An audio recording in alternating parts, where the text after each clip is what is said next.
নফল রোজা রাখে তার জন্য আমার আল্লাহ কি শান রেখেছেন, কি মান রেখেছেন, কি মর্যাদা রেখেছেন। আল্লাহর রাসূল বলেন একটা কাক, কাক চিনেননি? কাউয়া আর কি, কি কাউয়া মানে কাক, আমাদের ভাষা কাউয়া বলি, আর এটা বইয়ের ভাষায় কাক।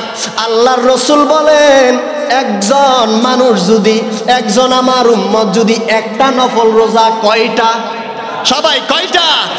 আল্লাহর রাসূল বলেন কোন উম্মত যদি একটা রোজা, নফল রোজা রাখে, আল্লাহর রাসূল বলেন ওই একটা নফল রোজার বিনিময়ে আল্লাহ কি দেয় শুনো।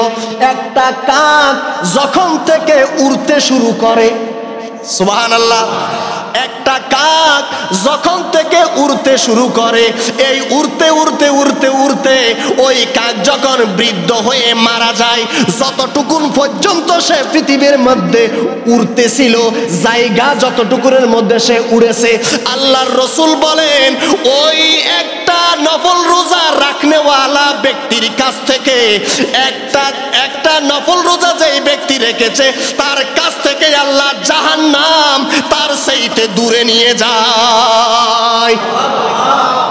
কয়টা? আর জানো না কয়টা? একটা। কি রোজা? এবার যদি নফল রোজার এই অবস্থা হয়, ফরজ রোজার কোন অবস্থা? জোরে বলেন না সুবহানাল্লাহ। এজন্যই তো ফরজ রোজার প্রতিদান আল্লাহ বলেন আমার নিজ কুদরতি হাতে দিব। কার হাতে দিবেন? আল্লাহর নিজ কুদরতি হাতে আপনাকে আমাকে ফরজ রোজার সওয়াব এবং প্রতিদান দান করবেন। সর্বপ্রথম প্রতিদান তো হবে আল্লাহকে দেখা। কাকে দেখা? আল্লাহকে দেখা। আল্লাহ বুঝার পরে আমল করার তৌফিক দান করুক। আর একটু জোরে বলেন না আমিন। ওই আল্লাহ তার রাসূল, সাহাবায়ে কেরাম, আউলিয়ে কেরাম, তাদেরকে আমাদের বন্ধু বানানোর দরকার আছে।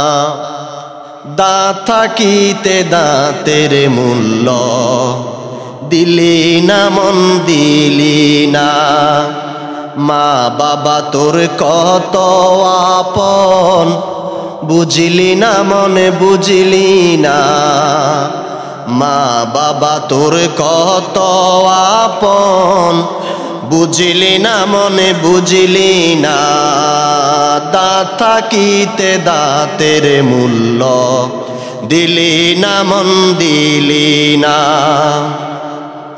মা জননী 10 মাস 10 দিন গর্ভে ধরিয়া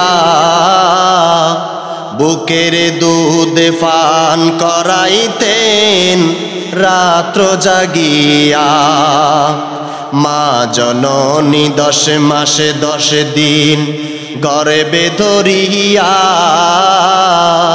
বুকের দুধ পান করাইতেন রাত্র জাগিয়া, সেই মায়ের মনে কষ্ট দিতে, সেই মায়ের মনে কষ্ট দিতে একটুও তুই ভাবিলি না, দাঁত থাকিতে দাঁতের মূল্য দিলি না, মন দিলি না, দাঁত থাকিতে দাঁতের মূল্য দিলি না, মন দিলি না, মোহাব্বতের মা বাবার মুখ একবার দেখিলে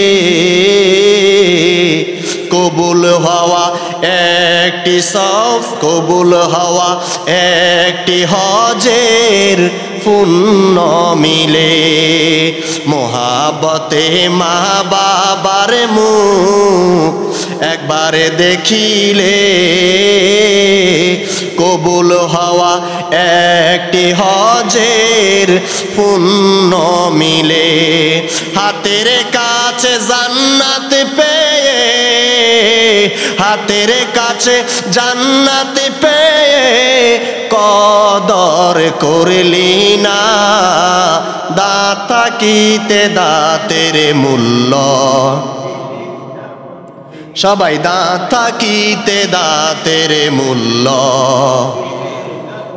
পাক কোরআনে আল্লাহ তাআলা দিলেন ঘোষণা, মা বাবাকে বড় কথা বলা যাবে না। পাক কোরআনে আল্লাহ তাআলা দিলেন ঘোষণা, মা বাবাকে বড় কথা বলা যাবে না। ওয়াবিল ওয়ালিদাইনি ইহসান, ওয়াবিল ওয়ালিদাইনি ইহসান, লক্ষ্য করলি না দাঁত থাকিতে দাঁতের মূল্য দিলি না, দাঁত থাকিতে দাঁতের মূল্য। এই আয়াতে কারিমার মধ্যে যেটা ওয়াবিল ওয়ালিদাইনি ইহসানা, আল্লাহ রাব্বুল আলামিন কোরআনুল কারীমের মধ্যে বলতেছেন মা বাবার সাথে ইহসানের সাথে কথা বলতে হবে। কিসের সাথে? ইহসানের সাথে। উফি ওয়ালা তানহারহুমা কওলান কারীমা। আল্লাহ নিজেই বলতেছেন মা যদি উফ শব্দও করে, আপনার মক্কা মদিনা শরীফ গিয়ে যে হজ করে এসেছেন ওই হজও আপনার কাজে আসবে না, থাকতো নামাজ রোজা আপনি করেছেন সব বরবাদ হয়ে যাবে মা যদি উফ শব্দ করে। এজন্য একদিন আল্লাহ রাসূল সাল্লাল্লাহু আলাইহি ওয়াসাল্লামের কাছে একজন সাহাবী এসে বলতেছে ইয়া রাসূলুল্লাহ, সকলে বলেন সাল্লাল্লাহু। নবীর কাছে সাহাবী আসলেন, বলতেছে ইয়া রাসূলুল্লাহ, আমি একটা মান্নত করেছি, সেটা হলো যদি আমার একটা কাজ পরিপূর্ণ হয় আমি আল্লাহর জান্নাতের উপরের চৌকাটে এবং নিচের চৌকাটের মধ্যে চুমো খাবো। আল্লাহর রাসূল সাল্লাল্লাহু আলাইহি ওয়াসাল্লামের কাছে ওই সাহাবী আসলেন, বলতেছে ইয়া রাসূলুল্লাহ, আমি এই ওয়াদাটা আল্লাহর সাথে করেছি, আল্লাহকে বলেছি আল্লাহ আমার যদি এই কাজ হয় তাহলে আমি জান্নাতের উপরের চৌকাট এবং জান্নাতের নিচের চৌকাট আমি কি খাবো? চুমো খাবো।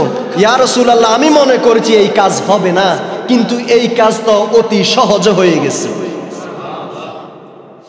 দুনিয়া থেকে কি জান্নাত আছে? রাসূলকে এসে বলতেছে ইয়া রাসূলুল্লাহ, আমার তো কাজ হয়ে গেছে, এখন আমার করার কি?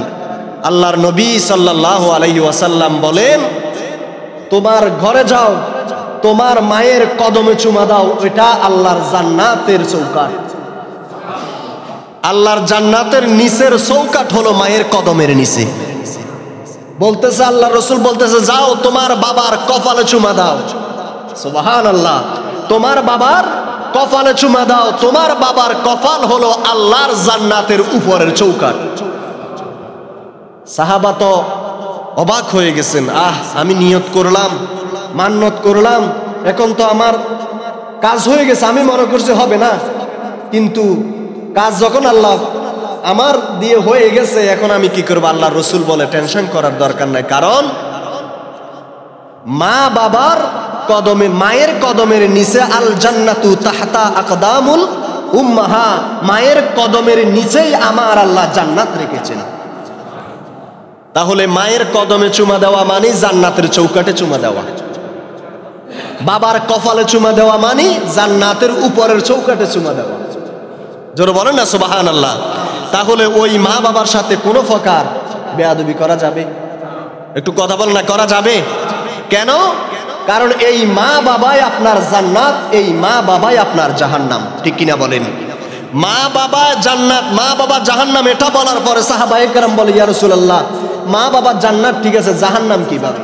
আল্লাহর রাসূল বলেন মা বাবার খেদমত করে যদি তুমি জান্নাতি হয়ে যাও তাহলে তুমি তো জান্নাতি হয়ে গেলা, আর যদি মা বাবার মনে কষ্ট দাও, উফ শব্দও যদি মা বাবা করে, মা বাবার বদদোয়ার কারণে তুমি জাহান্নামী হয়ে যাবে। নাউজুবিল্লাহ। তাহলে ওই মা বাবার সাথে আমাদের ভদ্র আদবের সাথে আচরণ করার দরকার আছে না নাই? আর একটু জোরে বলেন আছে না নাই? কেন? এই মা বাবা আপনাকে 10 মাস 10 দিন গর্ভে ধারণ করেছেন, আপনি দুনিয়াতে আসার পর এই মায়ের স্তন থেকে আপনি 2 বছর দুধ পান করিয়েছেন। যখন শীতকাল, এখন শীতের মৌসুম, যখন ছোট একটা বাচ্চা দুনিয়াতে আসে, মা যখন ঘুমায় ডান পাশে ছেলেকে রাখলে, যখন ডান পাশটা সে মলমূত্র দ্বারা নষ্ট করে দেয়, তখন মা কি করে? ছেলেটাকে বাম পাশে নিয়ে যায়, ঠিক না? যখন বাম পাশ আবার মলমূত্র দ্বারা নষ্ট করে ফেলে, তখন মা ওই ছেলেকে বুকের উপরে রাখে, ঠিক না বলেন না? ওই মা এমন ভাবে আপনার যত্ন করেছে, এই মাকে যদি আল্লাহ রাব্বুল আলামিনের জন্য কোরআনে বলেছেন রব্বির হামহুমা কামা রব্বায়ানি সগীরা, এটা আমরা আল্লাহর কাছে বলি, আল্লাহ আমার মা বাবা আমাকে শৈশবে যেইভাবে ছোট অবস্থাতে সুন্দর করে লালন পালন করে স্নেহ আদর মোহাব্বত দিয়ে বড় করেছে, আল্লাহ পাক রব্বুল আলামিন আপনিও আমার মা বাবা যখন কবরে যাবে তাদেরকেও আপনি ছোট শিশুদের মতো যত্নে রাখিয়েন।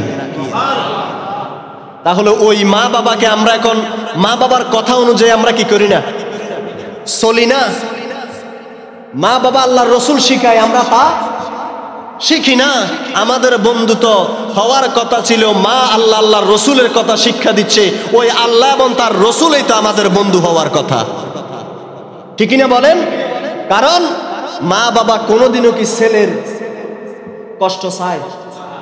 ছেলে খারাপ হোক মা বাবা চায়?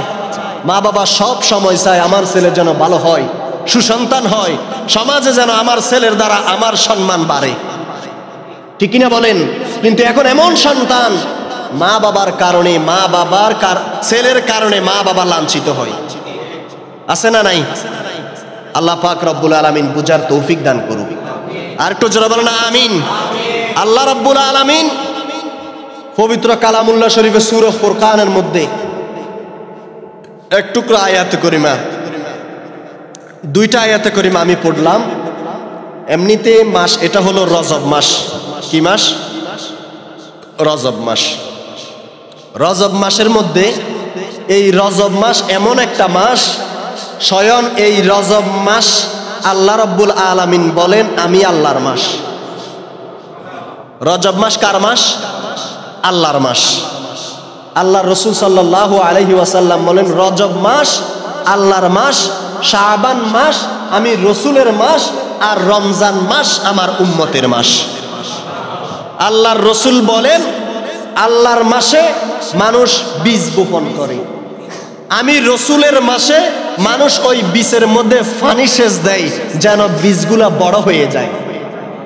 আর আল্লাহর রসুল বলেন যখন আমার উম্মতের মাস আসে ওই মাসের মধ্যে আমার উম্মত ফল সংগ্রহ করতে থাকে। তাহলে রজব মাস কার মাস? শাবান মাস নবীজির মাস, রমজান মাস আমাদের মাস। এজন্য আল্লাহর মাসে কি করবেন আল্লাহর রসুল শিক্ষা দিচ্ছেন। সুবহানাল্লাহ।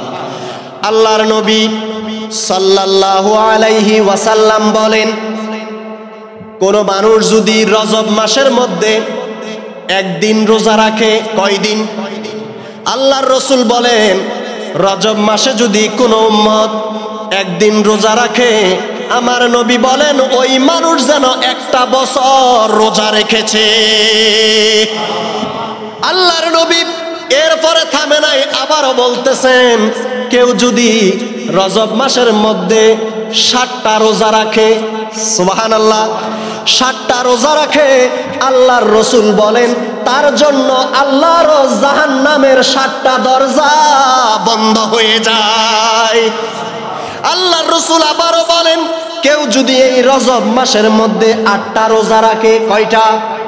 8টা রোজা রাখে, আল্লাহর রসুল বলেন তার জন্য আল্লাহর 8টা জান্নাতের দরজা খুলে দেওয়া হয়। আল্লাহর রসুল আবারও একই হাদিসের মধ্যে বলেন কেউ যদি এই রজব মাসের মধ্যে 15টা রোজা রাখে, কয়টা? 15টা রোজা রাখে, আল্লাহর রসুল বলেন 15টা রোজা রাখার পর তার বিগত জীবনের সমস্ত গুনাহ আমার আল্লাহ মাফ করে দেয়। এরপরে আল্লাহর রসুল বলেন যদি কেউ তার চাইতে আরো বেশি রাখে, সুবহানাল্লাহ বলেন। আল্লাহ রাসূল এক হাদিসের মধ্যে বলেন, কেউ যদি এই রজব মাসে তার চাইতেও আরো বেশি রাখেন, আল্লাহর রাসূল বলেন তাকে আমার আল্লাহ এমন দাওয়া দিবে, বিগত জীবনের যেই পাপ করেছে ওই পাপকে নেক আমলে রূপান্তরিত করে তার আমল নামার মধ্যে লিপিবদ্ধ করে দিবে। খুশি না বেজার? আরো জোরে বল না, খুশি না বেজার? এজন্য মুহররম মাসে নূহ আলাইহিস সালামের কিস্তি বেশে উঠেছিল। নূহ আলাইহিস সালাম কিসের মধ্যে উঠছিলেন? কিস্তিতে উঠছে তার উম্মতদেরকে নিয়ে। এই নূহ আলাইহিস সালামের কিস্তির মধ্যে মানুষ উঠেছে রজব মাসে। কোন মাসে? রজব মাসে। এই রজব মাসে যেই দিন উঠেছেন, নূহ আলাইহিস সালাম নিজেও রোজা রেখেছেন, তার উম্মতদেরকে রোজা রাখার জন্য নির্দেশ দিয়েছেন। এই রজব মাস যাইতে যাইতে 6 মাস পরে 10ই মুহররম তারা এই কিস্তি থেকে মুক্তি লাভ করেছিল। কয় তারিখ? 10ই মুহররম। আল্লাহ পাক রব্বুল আলামিন আমাদেরকে রজব মাসের শান মান ফজিলত বুঝার তৌফিক দান করুক। এই রজব মাস আসলে আল্লাহর রাসূল একটা হাদিস শরীফ পড়তেন। আপনারা কি পড়বেন ইনশাআল্লাহ?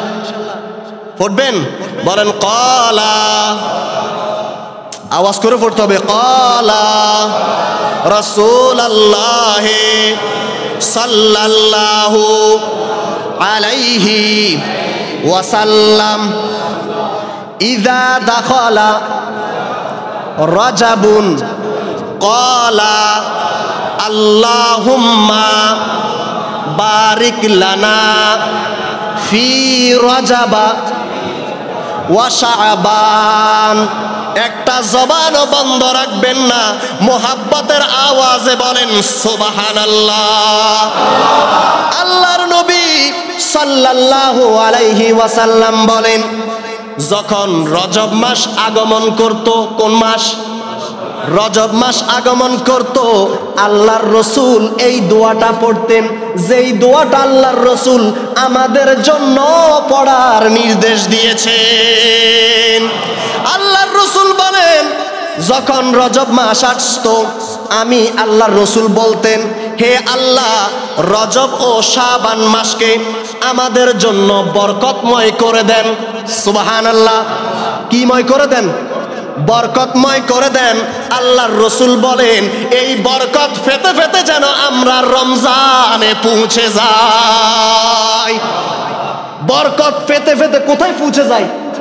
আর জোরে বলেন, কোথায়? আল্লাহর রাসূল সকলে বলেন সাল্লাল্লাহু আলাইহি ওয়াসাল্লাম বলেন, কেউ যদি এই মাসগুলা ব্যতীত যদি অন্য কোনো মাসে একটা নফল রোজা রাখে, কয়টা? আরো জোরে, কয়টা? আল্লাহর রাসূল বলেন, কোন মানুষ যদি একটা নফল রোজা রাখে, তার জন্য আমার আল্লাহ কি শান রেখেছেন, কি মান রেখেছেন, কি মর্যাদা রেখেছেন। আল্লাহর রাসূল বলেন, একটা কাক, কাক চিনেননি? কাউয়া আর কি? কি কাউয়া মানে কাক, আমাদের ভাষা কাউয়া বলি, আর এটা বইয়ের ভাষায় কাক। আল্লাহর রাসূল বলেন, একজন মানুষ যদি, একজন আমার উম্মত যদি একটা নফল রোজা, কয়টা? সবাই কয়টা? আল্লাহর রাসূল বলেন, কোন উম্মত যদি একটা রোজা নফল রোজা রাখে, আল্লাহর রাসূল বলেন ওই একটা নফল রোজার বিনিময়ে আল্লাহ কি দেয় শুনো। একটা কাক যখন থেকে উড়তে শুরু করে, সুবহানাল্লাহ, একটা কাক যখন থেকে উড়তে শুরু করে, এই উড়তে উড়তে উড়তে উড়তে ওই কাক যখন বৃদ্ধ হয়ে মারা যায়, যতটুকুন পর্যন্ত সে পৃথিবীর মধ্যে উড়তেছিল, জায়গা যতটুকুনের মধ্যে সে উড়েছে, আল্লাহর রাসূল বলেন ওই একটা নফল রোজা রাখনেওয়ালা ব্যক্তির কাছ থেকে একটা নফল রোজা যেই ব্যক্তি রেখেছে তার কাছ থেকে আল্লাহ জাহান্নাম তার সেইতে দূরে নিয়ে যায়। কয়টা? আর জানো না কয়টা? একটা। কি রোজা? এবার যদি নফল রোজার এই অবস্থা হয়, ফরজ রোজার কোন অবস্থা? জোরে বলেন না সুবহানাল্লাহ। এজন্যই তো ফরজ রোজার প্রতিদান আল্লাহ বলেন আমার নিজ কুদরতি হাতে দিবেন। কার হাতে দিবেন? আল্লাহর নিজ কুদরতি হাতে আপনাকে আমাকে ফরজ রোজার সওয়াব এবং প্রতিদান দান করবেন। সর্বপ্রথম প্রতিদান তো হবে আল্লাহকে দেখা। কাকে দেখা? আল্লাহকে দেখা। আল্লাহ বুঝার পরে আমল করার তৌফিক দান করুক। আর একটু জোরে বলেন না আমিন। ওই আল্লাহ, তার রসুল, সাহাবায়ে কেরাম, আউলিয়ে কেরাম, তাদেরকে আমাদের বন্ধু বানানোর দরকার আছে না নাই? কথা বলেন আছে না নাই? আর যদি আপনি তাদেরকে বন্ধু না বানান, যদি তাদেরকে কি না বানান, বন্ধু না বানান, তাদেরকে বন্ধু বানান মানে কি?